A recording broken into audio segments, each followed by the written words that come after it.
I was born in Denver. I moved here and lived with my grandparents, and my grandfather passed away.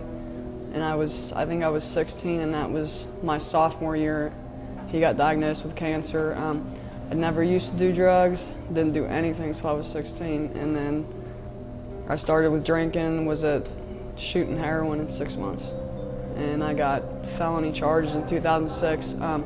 The basketball coach from CCU was my coach in high school, and I had told him I was interested in going to college, and my mom called him when I went to jail, and he said, if you stay out and stay sober, you have a spot on my team, which I didn't do. I overdosed, I think, 3 months after I got out of jail on heroin and Xanax. I was pretty content. I'd been doing it for 4 years, and I've never wanted to be clean until I came here. And the thing that did it was when I failed the drug test at the hospital for my son. I lost custody of him.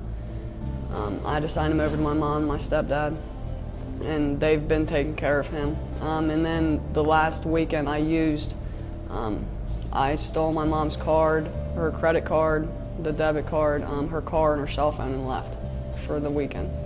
You know, and I told her I wanted help, but I didn't think it was, I thought it was a problem, but I thought I could go through here and still want to use and everything, and that's not how it is now. The program slowly works you into your family's life. When you first come in here, you can't see anybody, you don't leave property or anything.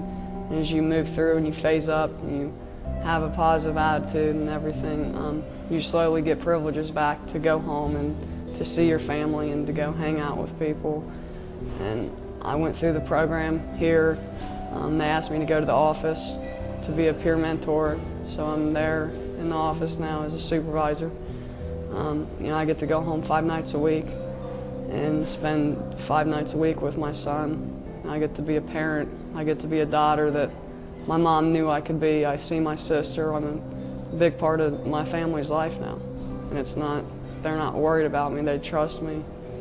Brighton Center for me saved my life. If this place wouldn't have been here, I wouldn't have known about any residential facilities. Even with Every Child Succeeds, I've never been in treatment or anything before, and my caseworker introduced me to this. Her and this place saved my life. I lost my mom. Well, I didn't lose my mom. She had a drug problem and pretty much just gave us away. I was kindly homeless, and I was staying with my boyfriend's mom, and I wound up pregnant. And then I asked a friend, and she told me to come to the Brighton Center. They would help me out. And then I enrolled into the medical assistant program, and then I joined the TLP program here, and they got me an apartment. I feel like if you need the help and you really could use it and you don't have anybody there that can help you, to come to the Brighton Center, and they will help you. At 33, I became pregnant for the first time. It was a shock to me because the doctors told me that wasn't possible. The Northern Kentucky health nurse had come and done an examination on me, and I had tons of questions. So she said, I know of a program. Would you be interested? And I said, yes, I would. And so I was contacted by Annie King, and that began my affiliation with the Every Child Succeeds program. No one in my life had ever said to me, let's do goals for 6 months down the road. And so that was great to me because it really helps you focus. They come in, they care about you, they care about your baby, and it's a wonderful feeling to know there's this person out there that has your child's best interest at heart. Through ECS, they gave me so much confidence in myself and my abilities that a doctor or a nurse could tell me things, but that the bottom decision was mine as a parent.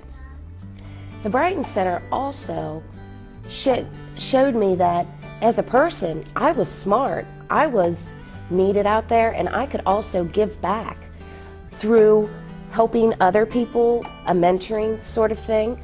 And through this support system, I became a very confident person. I became confident as Nick's mother. I knew that if I made this choice, whether my mother-in-law liked it or not, this was my choice as his parent.